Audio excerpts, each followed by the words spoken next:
కార్తీక పురాణం 2వ రోజు. వశిష్ఠుడు జనక మహారాజుకు కార్తీక సోమవార మాహాత్యాన్ని గురించి వివరిస్తున్నారు. రాజా, కార్తీక వ్రతంలో సోమవార వ్రతానికి ప్రత్యేకత ఉంది, వివరిస్తాను విను. కార్తీక సోమవారం శివునికి అత్యంత ప్రీతికరమైనది కాన ఆ రోజు ఎవరైనా ఉపవాసముండి ప్రాతకాలమున నదీ స్నానమును ఆచరించి దాన ధర్మాలు చేసి నిష్ఠతో శివునికి బిల్వార్చనమర్చి సాయంకాలమున నక్షత్ర దర్శనము చేసుకుని వంటను శివునకు నివేదన చేసి అనంతరము ప్రసాదముగా ఆహారమును భుజించి రాత్రి జాగారము చేసి మరుసటి ఉదయమున నదీ స్నానము పూర్తి చేసి తిలదానము చేసి 3 బ్రాహ్మణులకు భోజనమునకు సరిపడు ధనము లేదా భోజనము సంభారములు చేకూర్చుట చేసి బీదలకు అన్నదానము చేయవలెను. ఇటులా కార్తీక సోమవార వ్రతము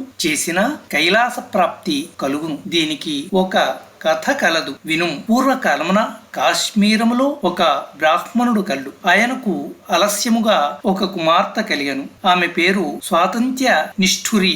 ఆమెను మిత్రశర్మకు ఇచ్చి వివాహము చేసెను. అతడు చతుర్వేద పారంగతుడు, సత్శీలుడు. ఆయన భార్యకు నిష్ఠురి యవ్వన గర్వంతో కన్ను మిన్ను కానక పెద్దలను దూషించుచు తమ అమలను తిట్టుచు కొట్టుచు దూషించుచు దుష్ట సాంగత్యములు కలది అయి వ్యభిచరించుచు వారు తెచ్చు పదార్థములను తినుచు వారిచ్చు బట్టలను కట్టుచు వారిచ్చు పూలను ధరించుతూ దుష్టురాలై వంశగర్వమునకు అప్రతిష్టతేగా అత్తమామలు ఆమెను ఇంటి నుండి గెంటివేయగా భర్త మాత్రము ఆమెను ప్రేమగా చూచుచూ అసహ్యించుకొనక జీవితము గడపసాగెను. ఆ నిష్ఠుర అందరిచే కళంకగా పిలువబడుచుండెను. ఆ కళంక కొంతకాలమిట్లు గడపగా ఒకసారి తన భర్త పక్కన నిద్రించుచూ అతడు గాఢ నిద్రలోకి పోగా బండతో మోది చంపి గోతిలో పాతివేసి పూర్వము వలె నిర్భయముగా బ్రతకసాగెను. విచ్చలవిడితనము పెరిగిపోయెను. ఎందరితోనో తిరుగుచూ ఎందరి వ్రతములు జీవనములు దాంపత్యములు పాడు చేయుచూ స్త్రీలను చెడు మార్గమున దించుతూ ధనార్జన చేయసాగెను. యవ్వనము ఎంతకాలమూ ఉండదు, కాలం ఒక రీతి ఉండదు. ఆమె యవ్వనము నశించెను.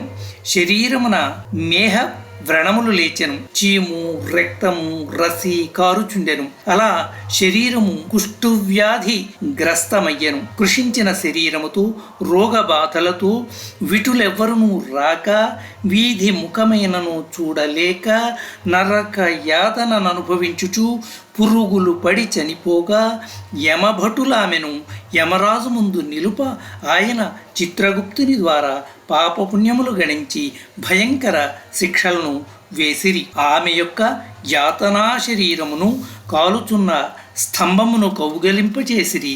ఇనుప గదలతో మ్రోతిరి. కాగిన నూనెలో వేయించిరి. సీసమును కరిగించి నోట చెవులలో పోసిరి. వాతలు పెట్టిరి. కుంభీపాక నరకమున ఇనుప ముక్కులు కల పక్షులచే శరీరమంతయు కుట్టించిరి. ఆమె యాతనా శరీరాన్ని బాధలను పడుచు తన 7 తరముల వారికి కూడా బాధలకు ఆమె గురి చేసిన దాయను. అనంతరము ఎన్నియో నీచ జన్మలెత్తి కళింగ దేశమున కుక్క జన్మను దాల్చిన దాయను. ఆకలి అధికము కాగా వీధిన ఆహారమునకై పోవా కొట్టువారు కొట్టుచూ తిట్టువారు తిట్టుచూ చీదరించుకొనువారు అసహ్యించుకొనుచు వారు ఆమెను మరలింప మందలింప సాగిరి.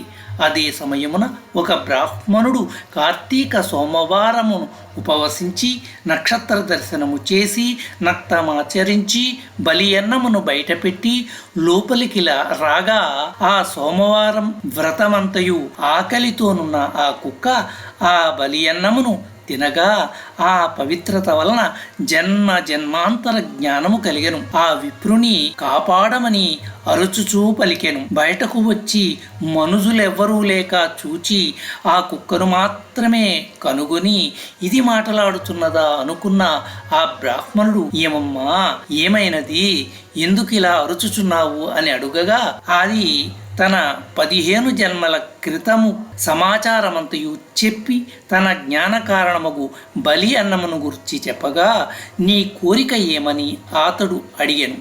మీ కార్తీక సోమవార వ్రతమొకటి నాకు ధారపోసిన నాకు మోక్షము కలుగును అనగా, అతడు కార్తీక సోమవార మహత్యమును తెలుసుకుని ఒక వ్రతమును ధారపోయగా ఆమెకు మోక్షము కలిగి పుష్పకమున శివసాయుజ్యమునకు పోయెను. ఓ జనక, నీవును ఈ కార్తీక సోమవార వ్రతమాచరించి శివ సాయుజ్యమును అందగలవు.